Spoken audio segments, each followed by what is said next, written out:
Welcome, everyone. As you enter the room, we welcome you to enter your name, your institution, and the role that you play, and we'll get started in a few minutes.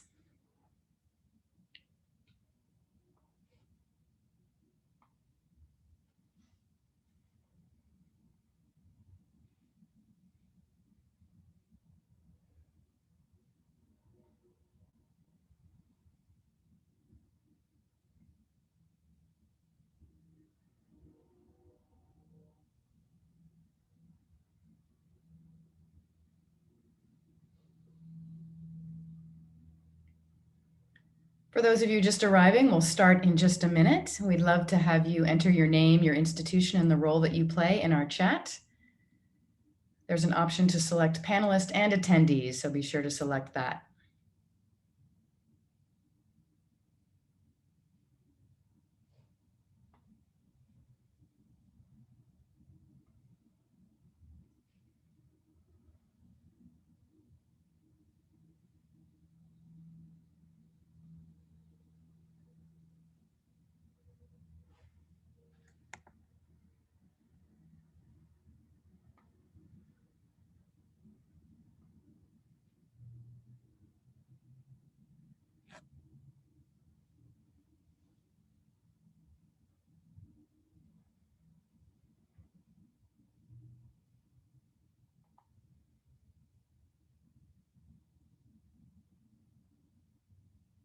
Okay, well, we'll get started. Welcome, everyone. Thanks so much for attending our webinar today. Just wanted to get started there. I'm Susan Adams. I'm the Associate Director of Teaching and Learning at Achieving the Dream. And today's webinar is on adaptive learning in science courses. We want to do a little housekeeping before we begin, which is letting you know that we will be monitoring the chat and we welcome you to enter questions throughout. If you're having any issues with your audio settings, hearing us, they are available on your left-hand side. You may also enter questions in our Q&A box, and we'll be monitoring that as well. When you do enter content into the chat, be sure to select the all panelists and attendees so that everybody can see your questions and we can monitor that as a group as well. Our moderators today are myself, Susan Adams, Rwanda Garth McCullough, Associate Director of Teaching and Learning at Achieving the Dream, and Richard Sebastian, the Director of Open and Digital Learning. And I'll leave it over to, or pass it over to Richard to introduce today's panelists. Hi, thanks. Welcome, everyone. This is the fourth and final webinar in a series that we've been calling our Adaptive Learning series at Achieving the Dream. We'll later in the webinar, we'll give you a link if you haven't been able to check out the other sessions. We have them, the slides and webinar recordings that you can download and view if you like. But today we're going to again be talking about adaptive learning in science courses, and we have three great panelists today. We have Archana Dubey, who's the senior lecturer at physics at the University of Central Florida. The University of Central Florida is part of what APLU's Every Learner Everywhere project.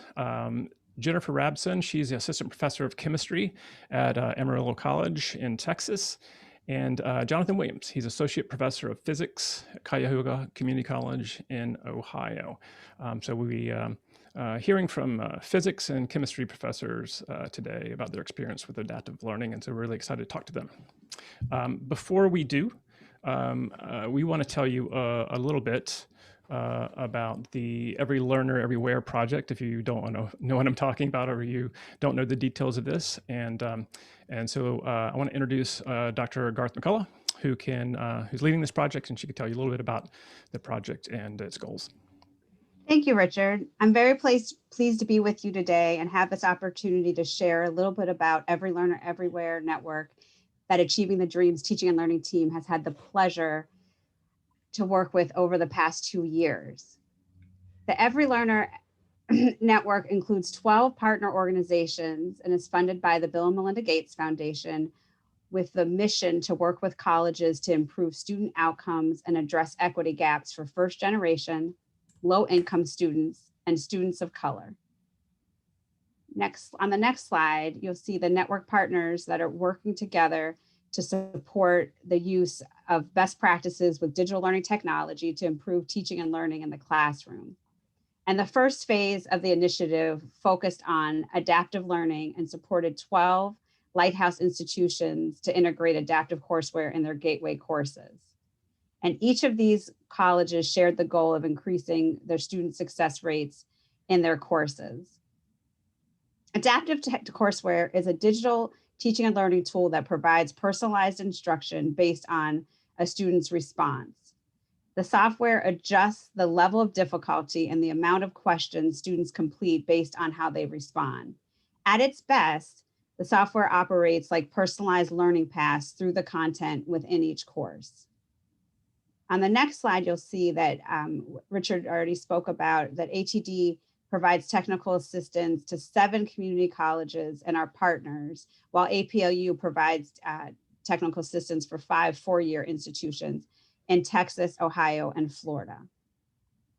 And our preliminary findings, we already are seeing the benefits of this work from our pilot and early implementation phases, which the panelists will speak to more today. But over 90% of the instructors in the pilot said they believe that adaptive courseware increased student learning and opportunities for faculty collaboration in course alignment and redesign. And faculty reported that the faculty who used adaptive courseware were more likely to report using evidence-based teaching practices and having fewer transitional issues with the rapid shift to online instruction. Both students and faculty reported fewer transition issues. So I will pass the mic back and thank you again for joining us today. Thanks, Rwanda. So if you are just joining us and you're not aware of what Achieving the Dream is about our organization, I want to tell you a little bit about it. We are a network, nonprofit network. We work primarily with community colleges across the United States. And our network, really, the goal of our work with the colleges is to, help students ultimately, particularly low income and students of color, achieve their goals for academic success, personal growth, and economic opportunity. Our members include over now, 270 colleges. We are in majority of the states in the U.S., as well as the District of Columbia. Millions of students benefit from, collectively from this work. And we work with a growing cadre of really skilled coaches that provide kind of direct supports for our institutions to make really kind of deep, holistic institutional change in order to see success for their students. Rwanda, Susan and I are part of Achieving the Dream's teaching and learning team. And we really look at teaching and learning and adaptive learning as kind of part of this kind of teaching and learning mission that we kind of identified 4 cornerstones of excellence for our institutions to really try to achieve through teaching and learning. And this is a part of our new teaching and learning toolkit. We're going to share a link with that to that later in the webinar, so it's free and you can download it. But essentially, we see 4 cornerstones for teaching and learning. First, full-time and adjunct faculty use evidence-based instructional practices to foster student learning. I think we'll hear some of that today, or at least discuss that a little bit. Colleges will support collaborative partnerships that link faculty and student affairs to cultivate learning and student success. Educators join students as active learners in accessible, empowering, personalized, and supportive academic community. And finally, the institution embraces professional learning for continuous improvement, realigning related expectations in hiring, evaluation, and promotion. This project is part of really kind of 3 networks that are supported by the Bill and Melinda Gates Foundation. They're called Solutions Networks. So Every Learner is one of 3. The other 2, Achieving the Dream is also part of. First, the NASPA Solution Network, which is really involves student affairs administrators in higher ed, and then Strong Start to Finish as well. And so we're happy to be here as part of the Every Learner Everywhere network, and talking a little bit about our work and actually seeing some of the fruits of that work in our discussions with the faculty.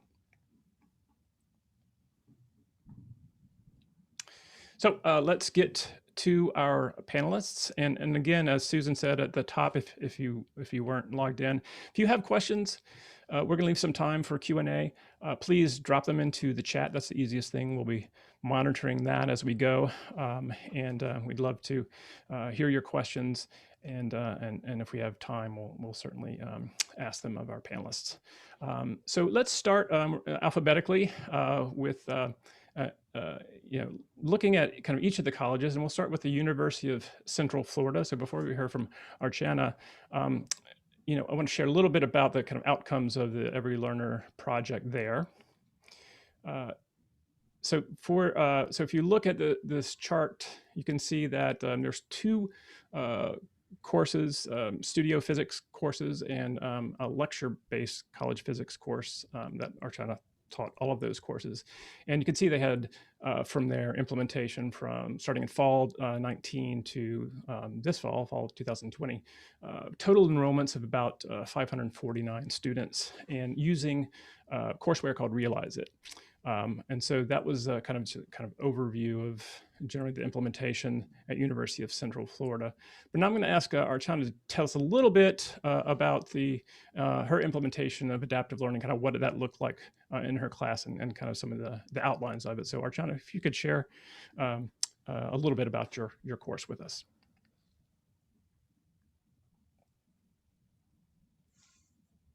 You need to unmute.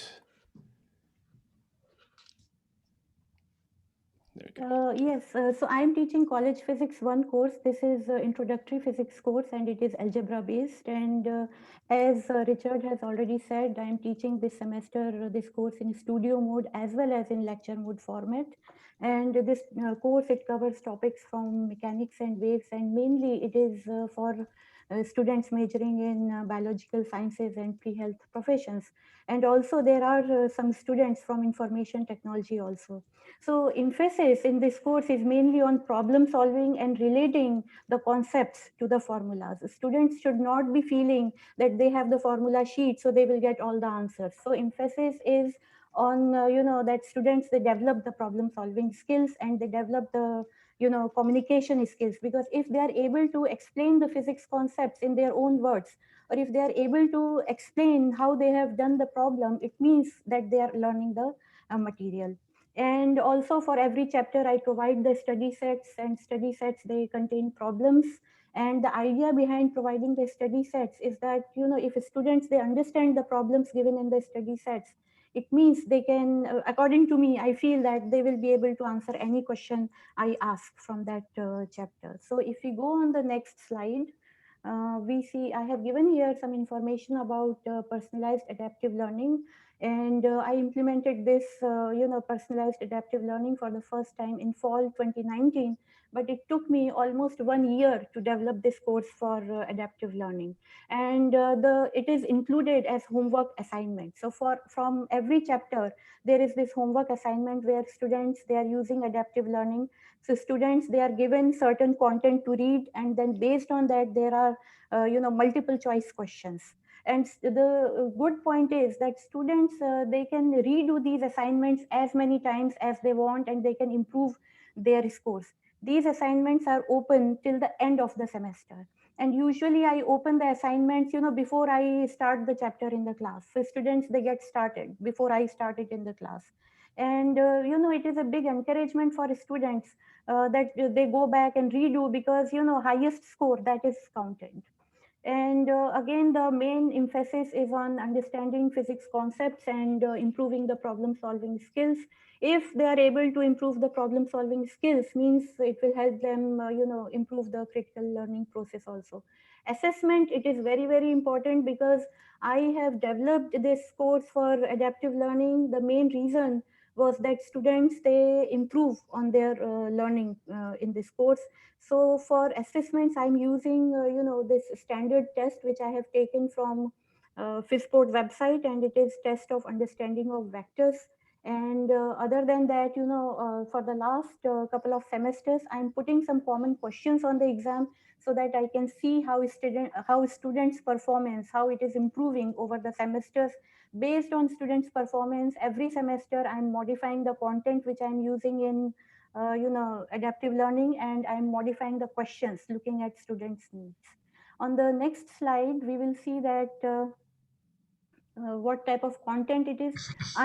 I'm using OpenStax book, so most of the content I have taken from OpenStax, and also I have included the content from my side also, looking at where students are lacking, what is the domain knowledge students are lacking, and they have to improve on that.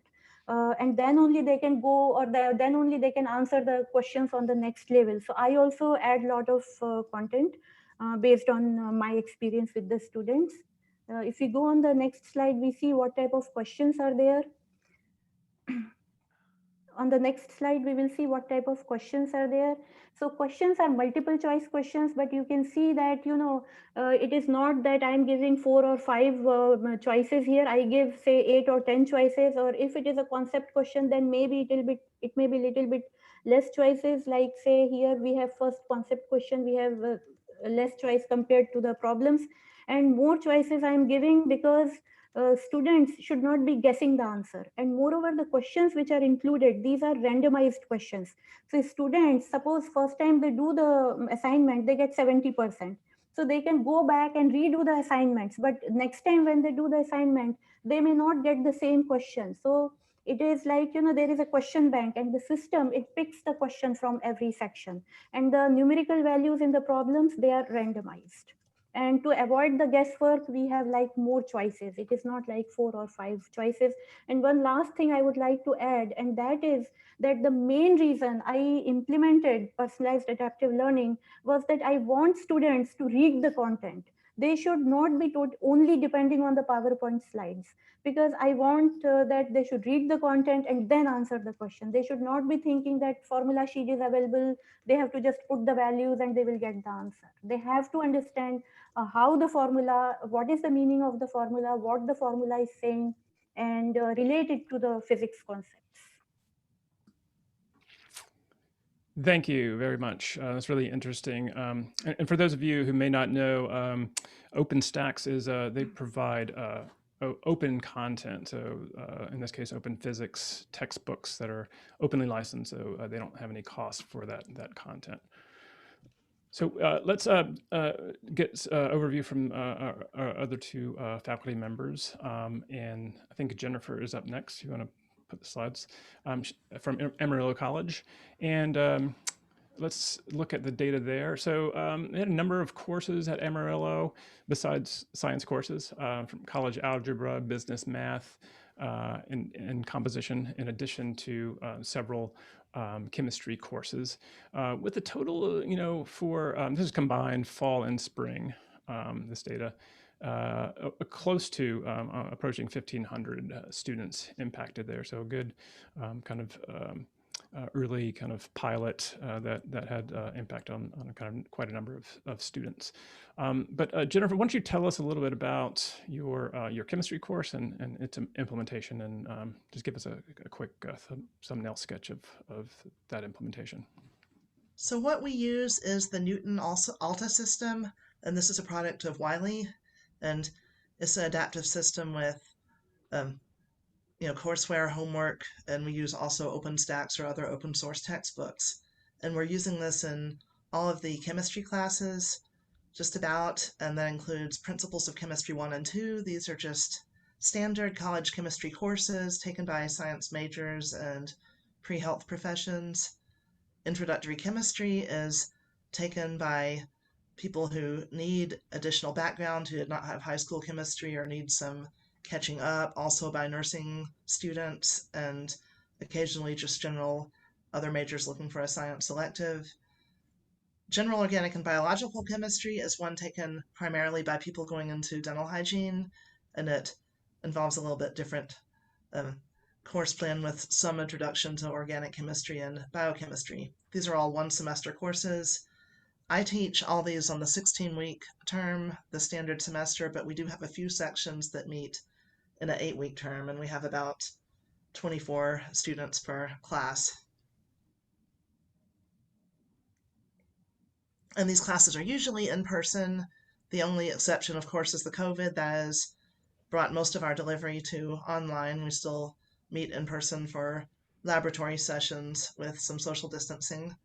Labs are always also a part of these courses. But normally, under regular circumstances, these are in-person lecture classes. And so the Newton system is adaptive, is somewhat similar to the system that Archana was just showing you as well. I use it as homework, and it asks random questions out of its question bank on each topic until the student has completed the objective. And when you send the Newton representatives your syllabus and your text source, they will plan a course for you, but you can add and take away from it. You can add to or take away assignments if you think, no, there's no way my students can do all these assignments this semester, or if there is a particular objective that you are not going to really want to focus on, then you can trim those out, or you can add other things from their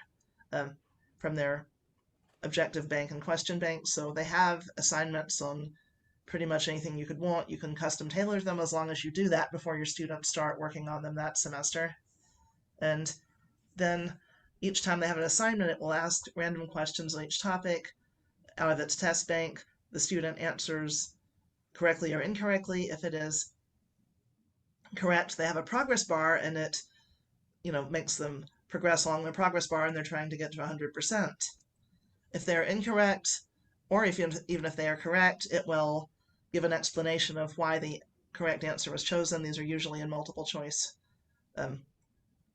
format, though not always. And if too many questions are incorrect or just skipped by the student, then it provides tutorials, videos. Usually it says, okay, you need some more help on understanding quantum numbers or whatever the topic is that day. And it will direct the student to a video of their many resources. And sometimes it recommends a supplemental assignment or some other work. If a student is just trying to get through it by skipping every question or just messing up every question, it might recommend at that point that they go see the professor or go get tutoring. And if you get 100% completion, then I will give them 100 for their homework. So I do grade these, I do assess these, because I believe that the students kind of need that push, they need that accountability. So I do give them their percent completion as their homework grade. If they only got to 80% on the bar and then they're done or did not have time to finish, then they get an 80 on their homework. And I just have a whole bunch of these, like 30 for introductory chemistry and even like 50 throughout the semester, as many as 50 for the general chemistry.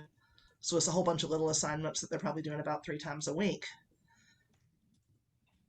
And it can also be used for tests. I have not personally been doing this, but some of my colleagues have and have reported great success with it. You can design tests on here as well. And they can go back and rework it later for practice. I do put deadlines on mine because the students that I have, they're very busy. They've got a lot going on in their lives, and I think they just need that schedule to push them to keep going and prioritizing this class. But you can always, of course, go back and give them credit for something they did after the deadline if you wish to. So the next slide is going to show you a little bit of what this looks like. This is my dashboard, and we have we can do it by student or we can do it by assignment. So this is listing one of my sections of general chemistry this fall, and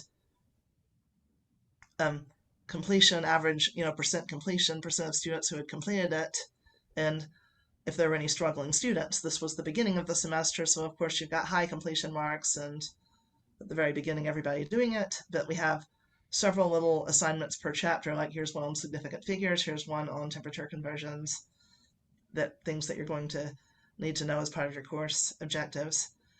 It'll flag struggling students if it just sees too low of a rate of success on the problems, and they send you an email every day at about 3 a.m. with a summary of what's going on in all your Newton courses and how many struggling students you have. So if there's something going on with one of your assignments that's particularly difficult, then you can see that email and say, oh, I've got several struggling, I need to go look at this, we need to address this. And you can also, this is assignment dashboard, you can also go on a student dashboard and sort it by student. So here is where I took one particular student and his assignment, and I can see in there exactly all his activity. I can see what he did, I can see when he did it, I can see whether he got it right or wrong. I could click on any of these and see which answer he chose. And of course, checks for correct, X's for incorrect. The little one with the lines, the poly exclusion principle, that's where it thought that he could benefit from a video on the poly exclusion principle, and it directed him to that. So you can tell exactly how long the student spent on it. It gives you total time spent. You can tell who's just trying to skip through it or game the system and get through it. You can tell who is really working on it. So lots of data. Great. Thank you, Jennifer. Let's get to Jonathan. If you want to tell us a little bit about your course and its implementation, just really quickly, please. Sure. The software that I use is Mastering Physics, which is from Pearson, and I use two different types of adaptive software offered by the by Mastering Physics. One is the dynamic study module, and the other is the adaptive follow-up assignment. If we could go to the next slide quickly there. So the dynamic study module, I offered these as both of these types of assignments as extra credit, but they are heavily weighted. The dynamic study module, I think it would be the next slide if we can forward just one more slide. And the courses that I teach is the introductory algebra-based physics class, the College Physics 1, and the calculus-based General Physics 1 and 2. I have about 24 semester there. I started using the adaptive software in the hybrid modality, where I meet with students for half the time we would normally meet in a traditional course. So I found these adaptive software to be very helpful. They supplement as best as they can the in-person time with the instructor. Let me go forward one more, the next slide, please. So the dynamic study module really tests the student on the mastery of the key concept of the course. So I offered these as a pre-lecture assignment, or have these due earlier in the week as we cover a chapter. And the adaptive follow-up assignments, these are optional assignments that would follow a parent assignment. And these are all personalized, the adaptive follow-up. The software kicks another question or two to the students in the area where they had difficulty completing the parent assignment. The dynamic study modules, this is one way for the students to walk through that chapter or chapters for that week before they actually come into class, if it was an on-ground class, or have it due before we actually meet through virtual learning online through WebEx or through Zoom. If we can forward to the next slide, please. Now, this is just a snapshot of what the dynamic study modules look like. Again, it's just a mastery of the concept. There's a question that is given to a student, and you can select your options. There are multiple choice, whether you're certain about the answer, whether you're for sure about the, unsure, or you simply don't know. And as you go through the problems, there are about 25 questions per chapter. There's a progress bar up on the top, and students get points not on how accurate they were, but simply on completion.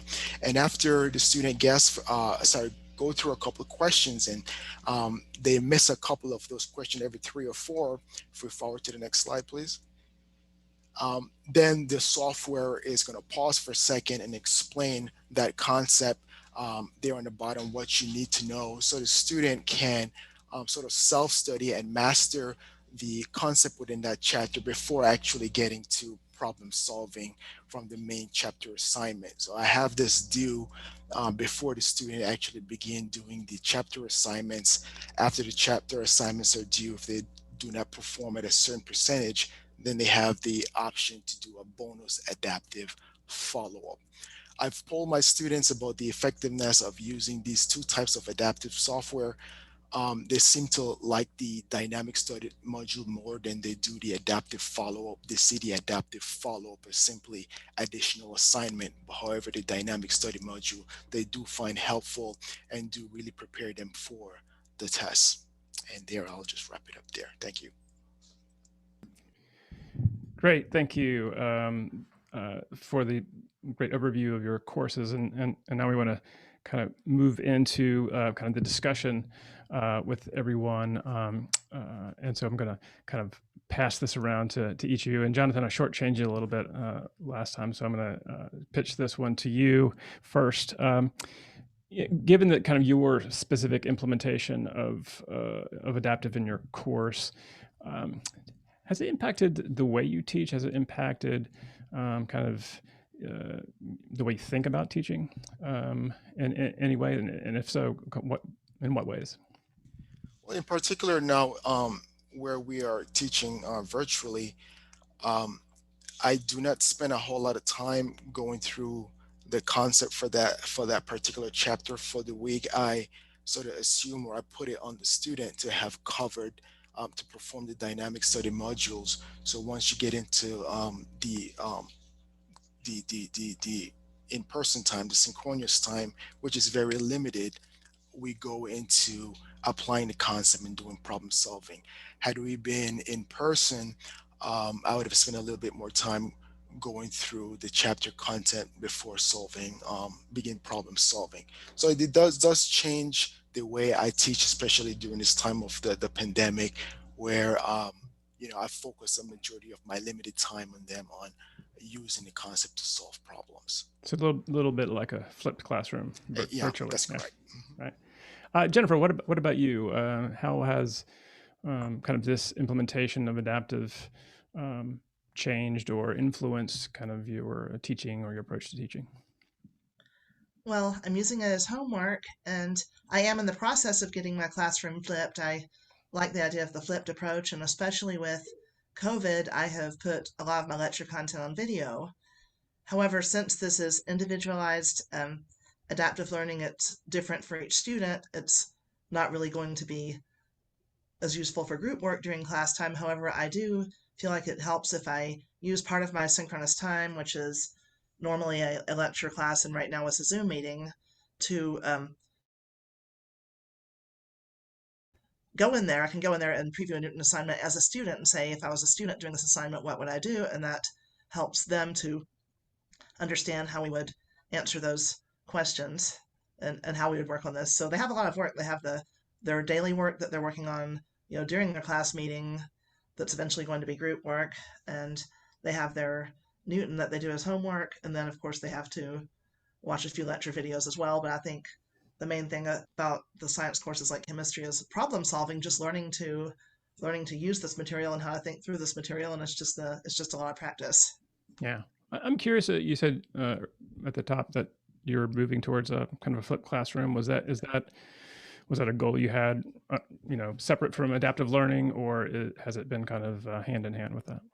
It was a goal I had separately. I've been looking into it, and it sounds like, I really love some of the things I've heard from the instructors that have tried this and the success of it. The idea that the students would rather their lectures be available to view on video, to repeat, to pause and back up, and that we don't need to be doing it like we did it 30 years ago anymore. So I think this just happens to go along with it, but it is a good way for students to get individual practice as well. And there may be some way to integrate it into group work in the classroom as well. I don't even think I have scratched the surface of what Newton could do, like the things that you can do with the assignments. So there are a lot of possibilities. So I think it was, to answer your question, it was kind of a separate goal, but I feel like it's worked nicely with it. I've tried to take advantage of these bad circumstances under COVID to be flipping my classroom, to be making those videos available this year. And I was very thankful to have Newton when this happened, because that's something that doesn't have to change when they can't come to campus. Right. They're kind of used to it already. Exactly. What about you, Archana? Any kind of differences or influence on how you approach teaching in the classroom, or kind of some of the strategy you use in the classroom for teaching? Yes, the thing is that realize it has option. The students are given an option to flag the question. So I see that if several students are flagging the same question, okay, sometimes it happens that students, they are working on some question and they are not able to get the correct answer. So they flag the question thinking that there is some error with the question. But most of the time I have seen that students have difficulty in understanding the concept. So if some question is flagged too many times by the students, that gives me information that this is the difficulty students are coming across, and then immediately, in the next class I can talk about that difficulty. So this experience that students, immediately I come to know that where the difficulty is for the students, and I can clarify that difficulty in the class. So my teaching, this is how I modify based on how students are learning or where their difficulty is, looking at their performance in adaptive learning. That's interesting.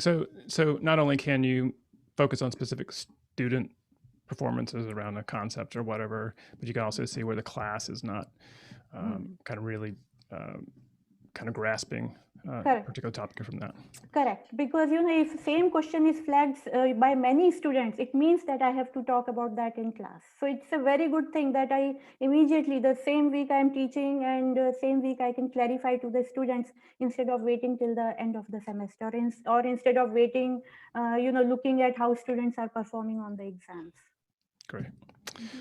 So I guess I'm curious too about the kind of preparation students had when they move into kind of an adaptive course that they may haven't experienced before. Did your institution, or did you provide some formal or onboarding or orientation to the adaptive software? Was it provided by the adaptive software? And if so, what did you see as the impact of that? Let me toss this to Jennifer first. All right, the Newton representatives were very good about onboarding us. They have individual representatives, and of course, after they presented this and we went with it, they also will reach out to you with instructions on how to get started and how to contact them if you have any kind of questions. It was pretty clear. It was relatively straightforward. So, I mean, the institution has been, supportive in terms of, allowing some opportunities for professional development for me, for example, to learn more about adaptive learning. Did the students, did they just kind of, was it just kind of natural enough that they didn't really need any kind of orientation to the Newton Alta software? It wasn't too bad. There was another major publisher product that we had been using before Newton that claimed to be adaptive, and it was somewhat adaptive, but we were a bit disappointed in the level of how adaptive it was. And that other one had caused a lot more technical difficulties and issues.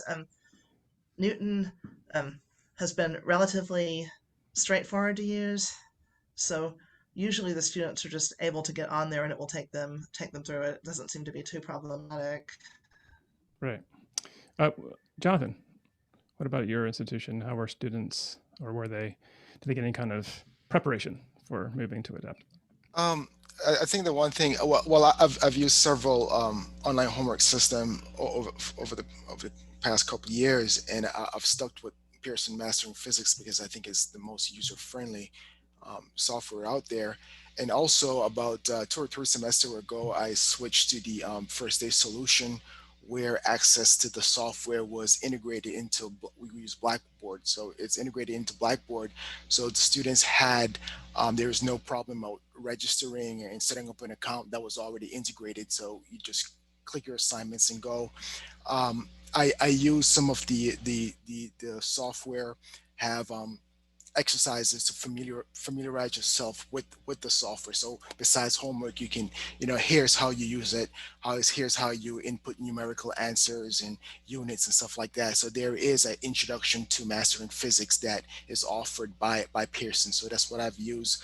And I've also created my own videos and walking them through how to work problems, how to put in where to find the solution, the problem set, the different type of problems and how to respond to them. So I do sort of onboard them that way. But I think the major thing was doing the First Day Solution. Besides a being cost effective to the student, that avoids all of, oh, I don't have my registration at the start of class. That's already there for them on day one.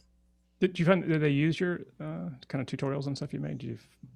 I mean, maybe they didn't need them, or they just kind of. Some students do, some don't. It takes hours for me to make them. Yeah, so I appreciate some students actually viewing them. Yep.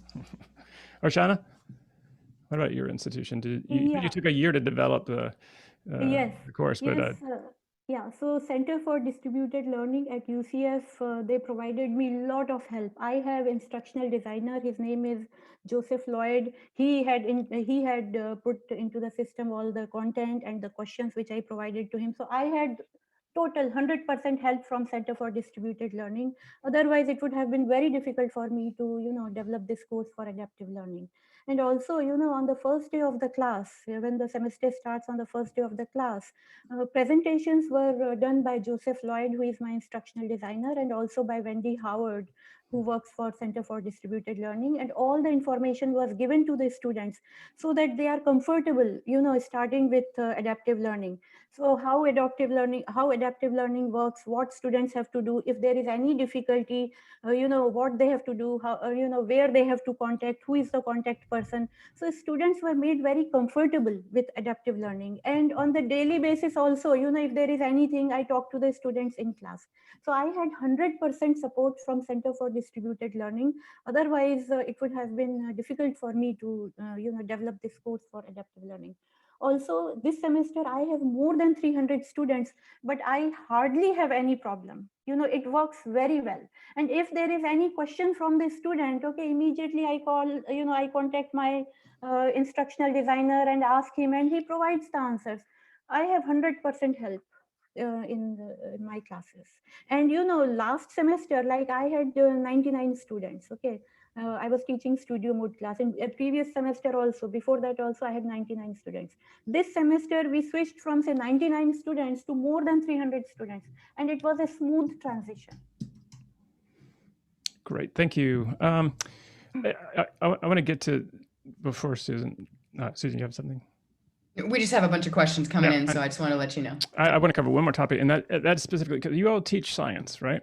And is there some, I don't know if you've compared notes with other colleagues at your institution, but what in particular are the advantages or perhaps disadvantages, or what about adaptive learning makes it a good fit for you guys, whether for physics or for chemistry or generally for science? Is there particular tools, or are there particular ways that it kind of supports the kind of learning, the kind of knowledge that you need in science? And I'll start with Archana.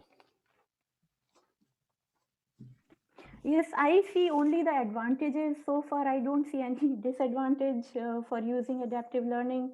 And one of the biggest advantages that I have designed the questions on my own, looking at what students' difficulties are. Some of the questions are very, very basic questions, but I want to make sure that students, they know how to answer these questions. Okay, sometimes the students, they make small mistakes.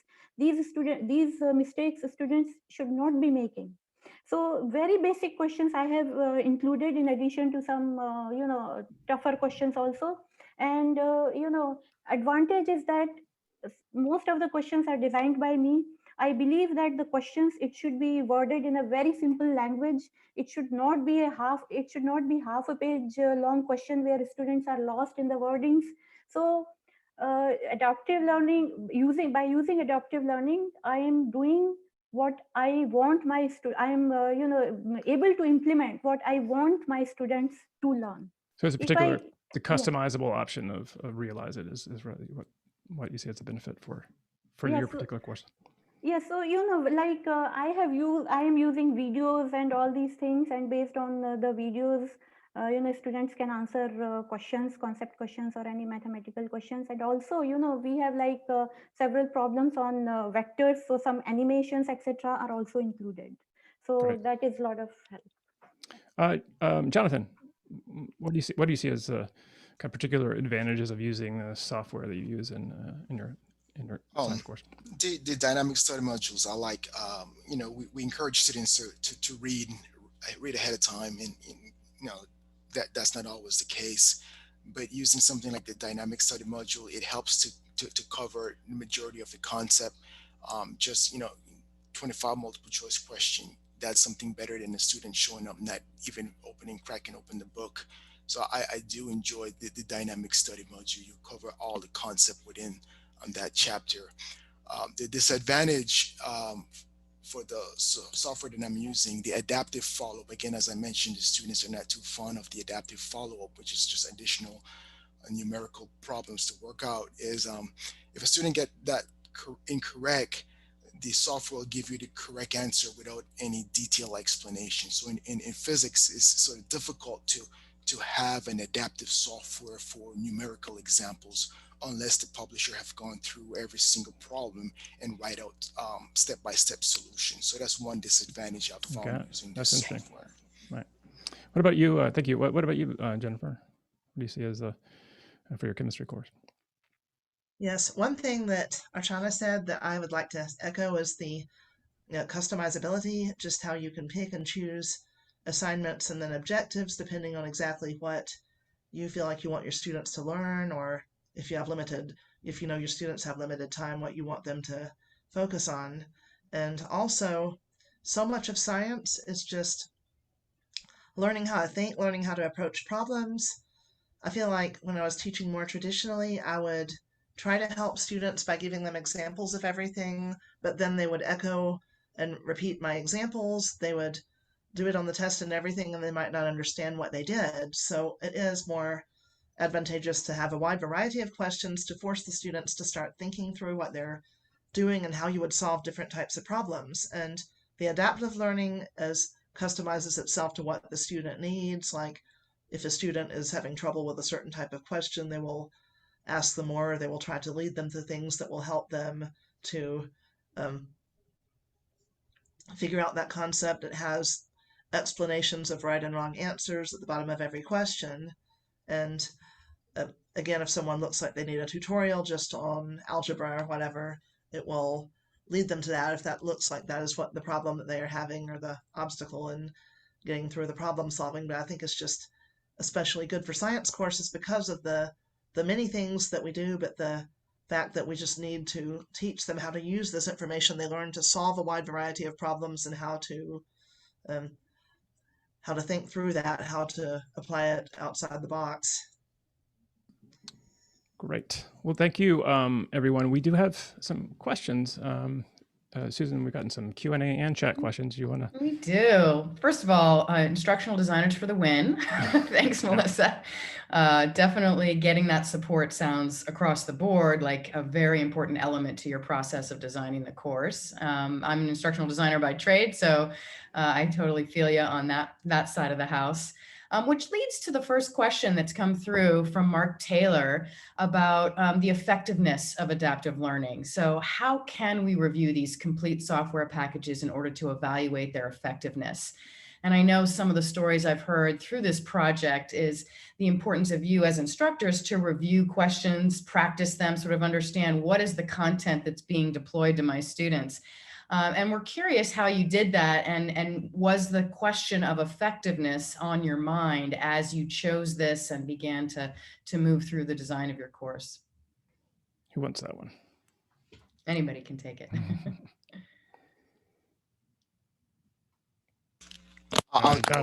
Sure. I did this in a very informal way.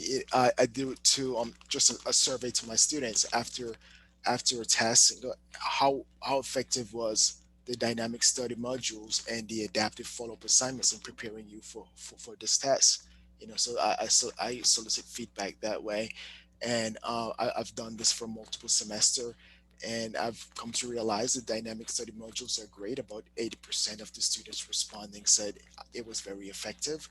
The adaptive follow-up assignments, it wasn't helpful that much. So that's just one way for me to tailor, okay, I need to focus more on the dynamic study modules and not on the adaptive follow-up. So that's just one way.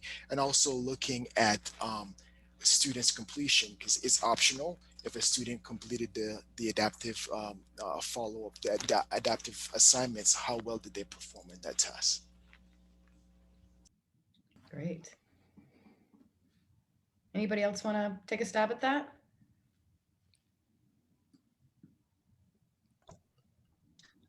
I can.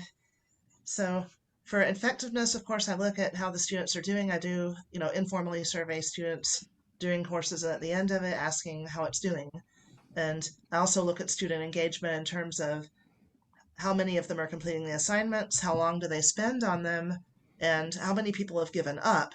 Unfortunately, you do have the occasional student who decides just to partway through the semester quit doing their homework and take the zeros and never start again. And then I feel like that student is disengaged in what went wrong in terms of, that student not connecting with the homework package. And so I think nothing really substitutes for just asking individual students how it was going, and also looking and seeing, is there anything I could be doing to make this um, more engaging to people. If you have too many people giving up on it, I think it does help to, again, focus on it a little bit during your class time, walk students through the process of it, and especially planning. If at all possible, I like to have it all planned out, assignments, what we do in our lecture time, and then the assignments and everything before the semester begins. And sometimes we don't have that luxury, or life throws us curveballs, but I think it's worked the best when I have a unit, I have a plan for that day. They're supposed to read and watch videos on it first. We have a brief mini lecture meeting and a little group assignment we do together. And then after that, they do the Newton, and then they get ready to learn the next topic. And if we were able to keep it in that order, keep the timeline real exact, they like it, the students have said they like that, you learn it, and then you go home and you do a Newton on it. So I think that's what helps, just planning and scheduling it, making sure it really does go with all the other parts of the course. Great. Thanks, Jennifer. The next question that has come up is, how do you deal with students who try to game the system rather than see this as a deeper learning opportunity? I think, Jennifer, you kind of played into that a little bit with sort of the onboarding piece of it, but curious if anybody's experienced that and what strategies you've used. Yeah, I can talk about it.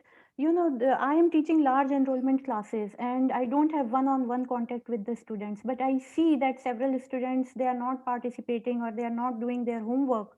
Then in that case, when I talk to them, when they come to me, if they have not performed well in the exams, then I talk to them showing that, okay, if you would have done this assignment, you would not have missed this question. So best way is that to contact the student and talk to the students and encourage them to do the assignments, because some students, they may not take any interest in learning the material.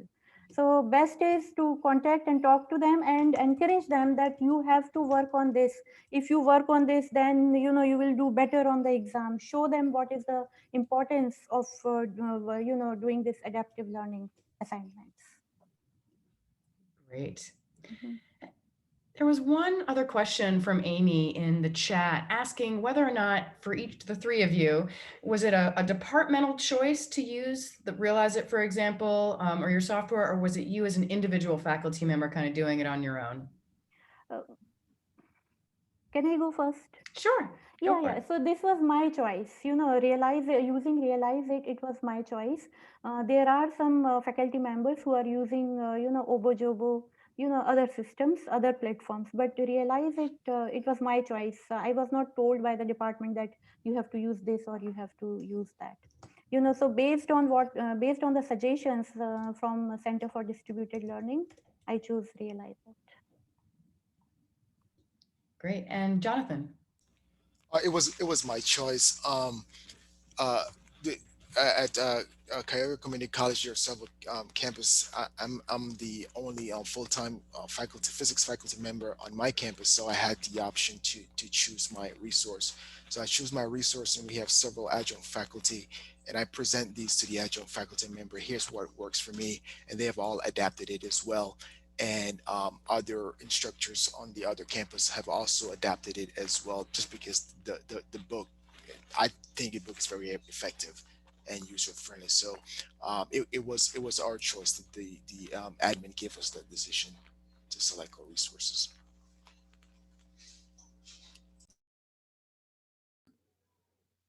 Thanks. And Jennifer? It was a group decision by our fairly small department, but yes, all the chemistry faculty are using this together. We decided to adapt this when during a course redesign project, we had tried a different adaptive platform a few years back. And we had decided together to switch to this one. We liked the presentation of it, and it was more cost effective for our students who, I mean, our students do not have great financial resources. We were trying to ease that burden on them. And then open by using OpenStax textbooks. Also, OpenStax is great for general chemistry. They don't have the like the introductory and other levels, but I've been able to find other sources that will cover that. So we all decided that together, and we do not have to have the exact same course plan. We don't have to have the exact same assignments or anything like that, but we are all in the same system. Great to know. Across the board, it's varied and it seems to be effective either way. So, And, back to you, Richard. yeah, Rwanda's dropped a link to if you're curious about adaptive courseware and want to see what's out there. It's a great tool for finding courseware in your subject area. It's got certain filters that you can kind of limit down. So you might want to use that just to kind of narrow down some of your options or see what's available in your discipline. So first, let's give a virtual round of applause to our panelists today, Jennifer, Archana, and Jonathan. Thank you very much for sharing your experiences with adaptive learning and telling us a little bit about kind of what worked and what some of the challenges were. And we appreciate your time. Thank you. We want to provide a little bit of kind of wrap up here. I had mentioned earlier our teaching and learning toolkit. So Susan's going to drop some of these links into the chat, but we have a link to the teaching and learning toolkit if you want to download it. It's really helpful, and we'd love for you to take a look at it and hopefully get some use out of it. There's also the link to this webinar series. As I said, this is the fourth and final webinar in the series. If you missed the other ones and you want to, if we piqued your interest and you want to check out the other ones, we'll have a page. That link up there will take you to that page where you can find the slides and recordings. And then Every Learner Everywhere, you can find out more about that at the Every Learner Everywhere website. And Solve is the place you go for some of the great tools and publications and reports that have been produced through the Every Learner Everywhere project.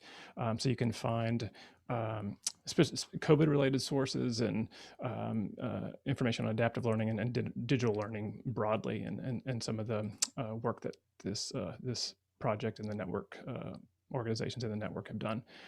So wanted to share those with you. And again, this is recorded.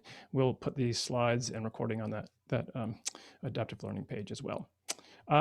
One final request of you, if you have a moment, we'd love to hear what you thought about the webinar today. What was good about it? What could we improve? We have a very, very short survey. Again, Susan's going to drop that link into the chat, and so we'd love it if you take just a moment before you go and fill that out and let us share your thoughts about today. Other than that, I want to also thank my colleagues, Susan Adams and Rwanda Garth McCullough, for being here today and for supporting this series of webinars as well as the webinar today. And thank you again for your time, and have a great rest of your week, and have a great whatever you're doing for Thanksgiving. Do it safely, and but have a good time. And thanks a lot for coming. Take care.